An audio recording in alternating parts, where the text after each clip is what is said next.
The liberation of the Master. In Voland's bedroom, everything was as it had been before the ball. Voland was sitting in his nightshirt on the bed. Only Hela was no longer massaging his leg, but setting the table where earlier they had been playing chess for supper.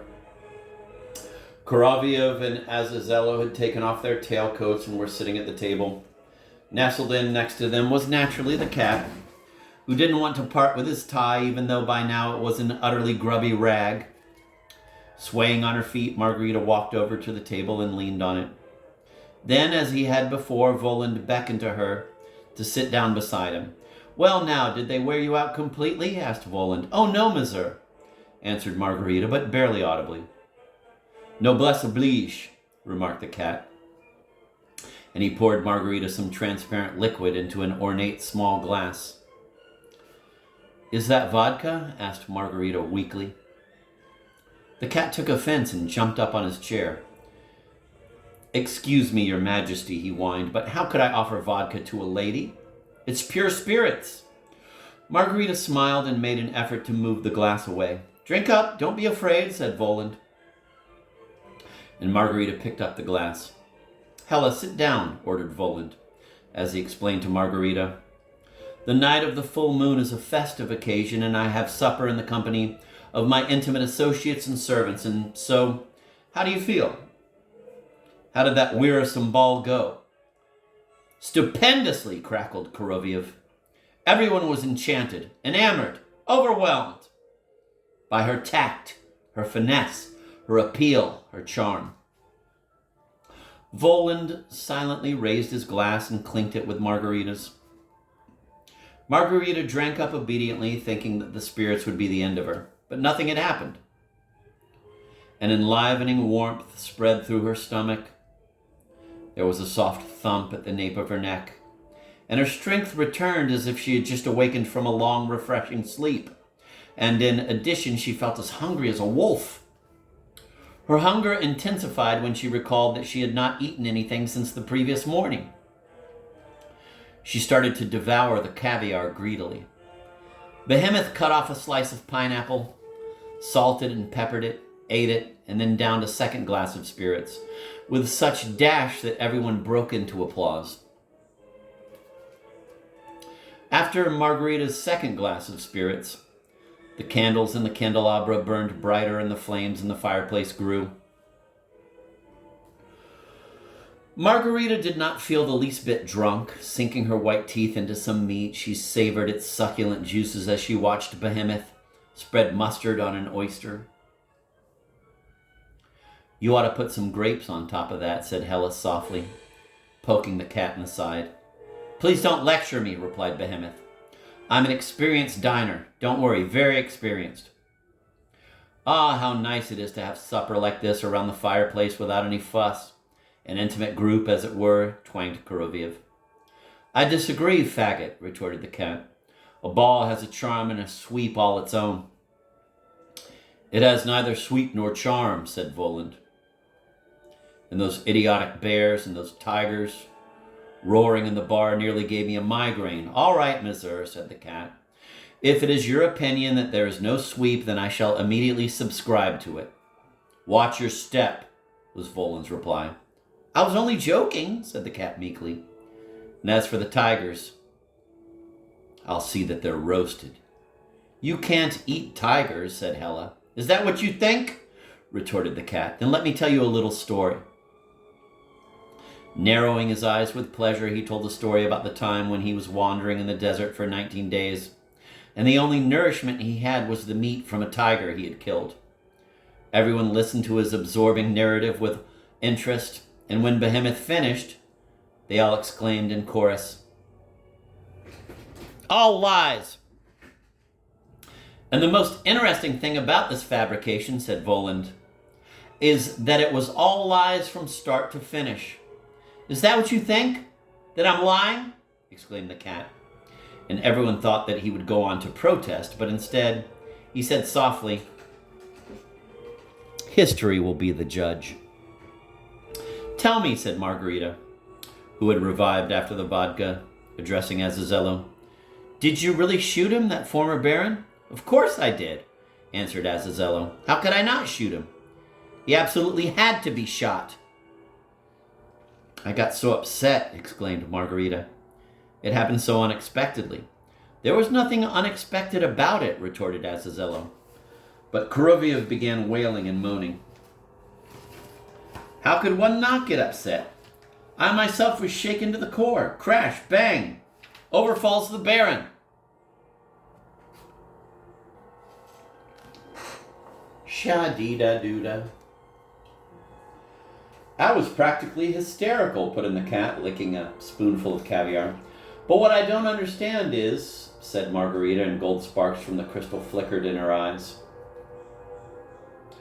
Wouldn't the music and the noise from the ball be audible from outside? Of course not, Your Majesty, explained Kuroviev. It has to be done so that it isn't. It has to be done as carefully as possible. Of course, but what about that man on the stairs? When Azazello and I were coming in, and the other one at the entranceway? I think he was watching your apartment. You're right, shouted Kuroviev. You're right, dear Margarita Nikolaevna. You've confirmed my suspicions. Yes, he was watching our apartment. At first I thought he might have been an absent-minded professor or a lovesick beau mooning on the staircase, but no. Something didn't feel right to me. Aha! So he was watching our apartment. And the one at the entranceway too?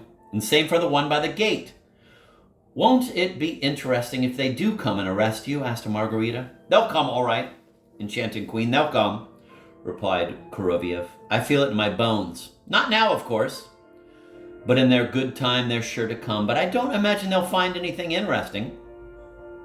Oh, how upset I was when that Baron fell, said Margarita, evidently still feeling the after effects of the first murder she had ever witnessed.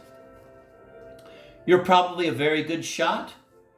Not bad, answered Azazello. At what distance? Margarita asked Azazello rather strangely.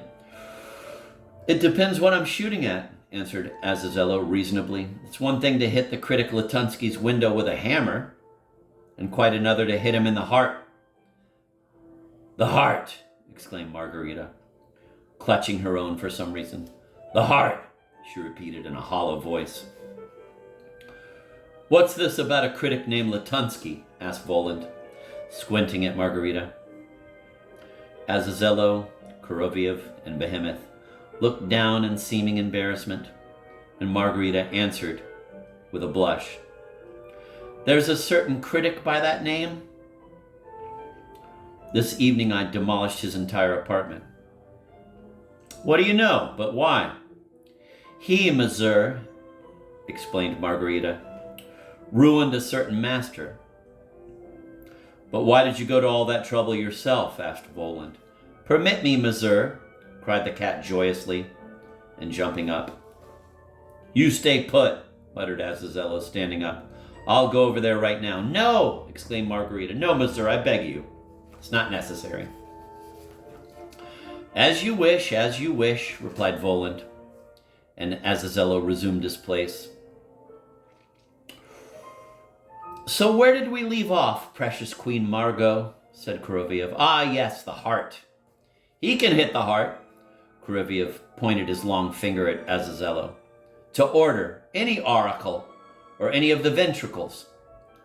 Margarita did not grasp the meaning of this immediately, but once she had understood, she exclaimed in amazement, But they're hidden from view. Dear lady, twanged Kuroviev. That's the point, that they're hidden. That's the whole point. Anyone can hit a visible target. Kuroviev took a 7 of spades out of the desk drawer, offered it to Margarita, and asked her to mark one of the pips with her fingernail. She marked the one in the upper right-hand corner. Hella hid the card under the pillow and yelled, Ready? Azazello, who was sitting with his back to the pillow, pulled a black automatic pistol out of the pocket of his dress trousers, laid the muzzle on his shoulder, and fired without turning to face the bed, thereby giving Margarita a jolt of pleasant fear. The card was removed from the bullet-pierced pillow. It had been hit where Margarita had marked it. I wouldn't want to run into you when you've got a gun in your hand, said Margarita, looking coquettishly at Azazello. She had a passion for anyone who could do anything really well. Precious queen, squeaked Koroviev. Running into him isn't a good idea even when he doesn't have a gun. I give you my word of honor as a former choir master and precentor that a meeting with him is unwelcome under any circumstances. The cat, who had been sitting with a frown on his face during the shooting demonstration, suddenly declared, I'm going to try to outdo him with the 7 card.